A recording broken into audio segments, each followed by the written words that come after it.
अध्याय 60। Net 19। Mermaid queen elf kingdom में पहुंचती है 2। सीक्रेट। माई तुम निश्चित रूप से अपने बेटे के बारे में बात कर रहे हो, या तुम्हें लगा कि मैं नहीं जानूंगी?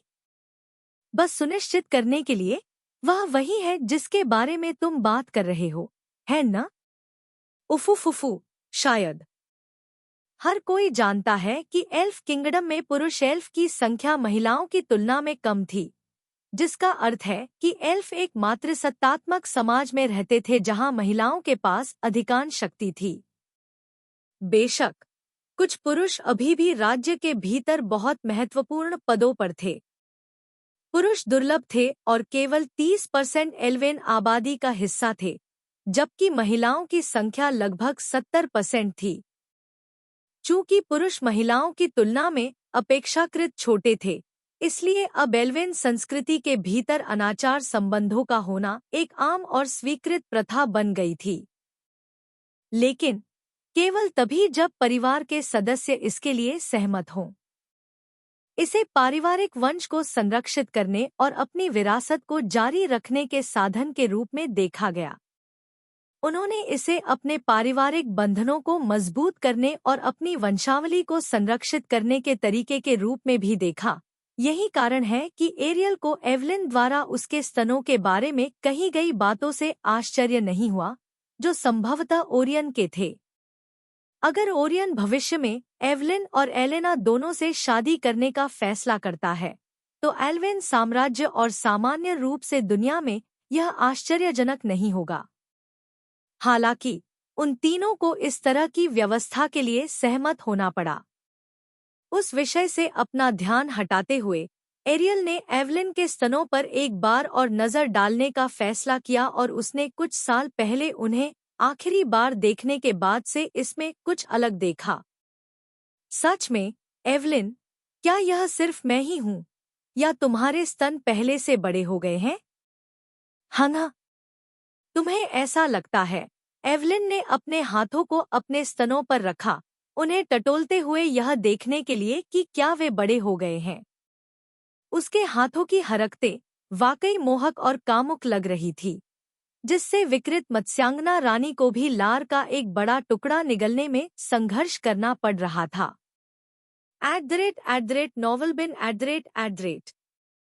इस बीच एवलिन ने एरियल के सामने अपने विशाल स्तनों को सहलाना जारी रखा।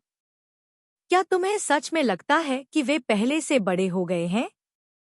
अब एरियल भी इसे बर्दाश्त नहीं कर सकती थी।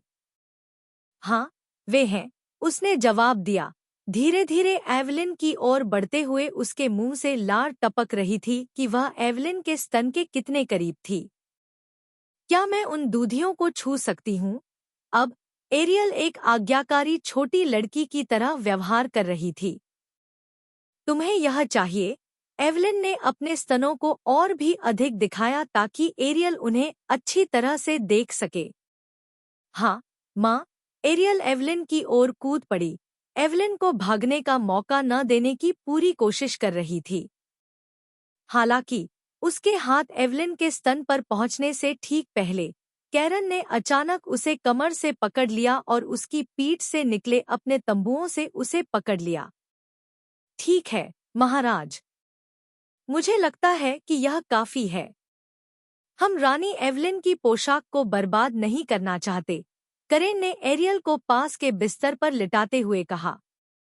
हम्फ, हमेशा की तरह करेन, तुम मजेदार नहीं हो।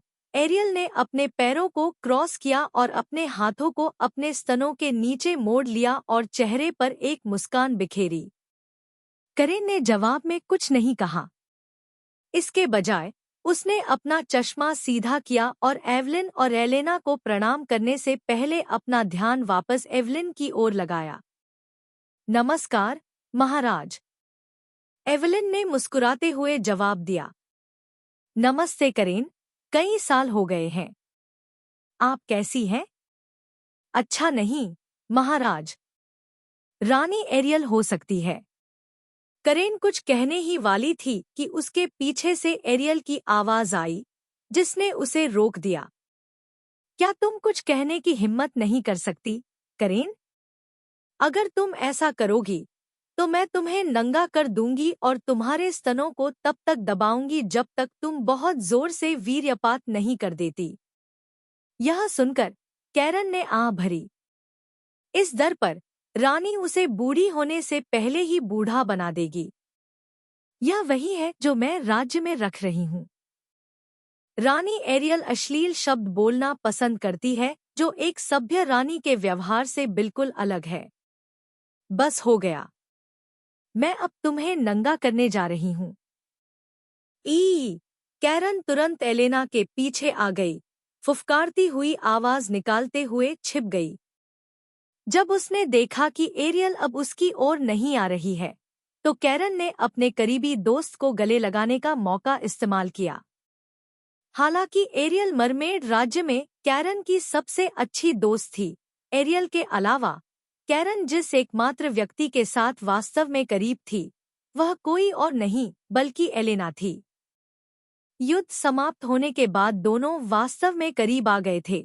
यही कारण था कि वह अभी एलेना को गले लगा सकती थी और उसे एरियल द्वारा राज्य में उन सभी परेशानियों के बारे में बता सकती थी जो उन्होंने रानी के दादा की इच्छा के विरुद्ध हमला करके पुरुष प्रेमियों के साथ की थी।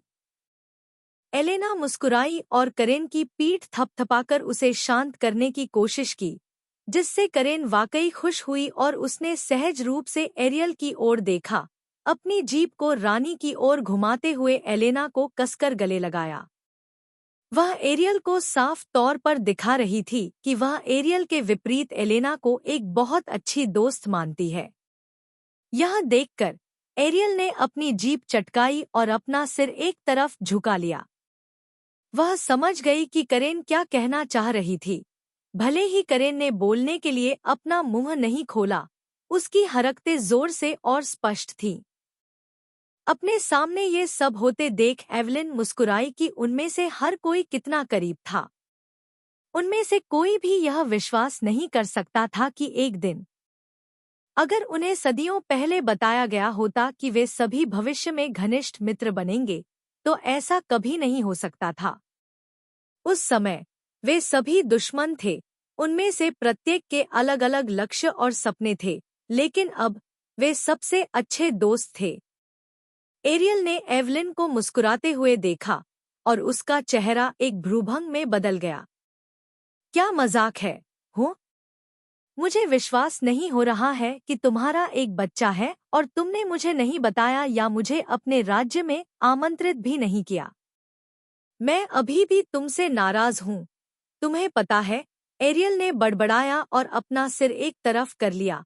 एवलिन से नजरें नहीं मिलाना चाहती थी।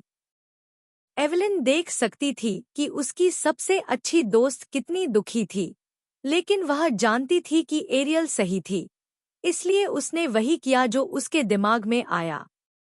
मुझे माफ कर दो, एरियल।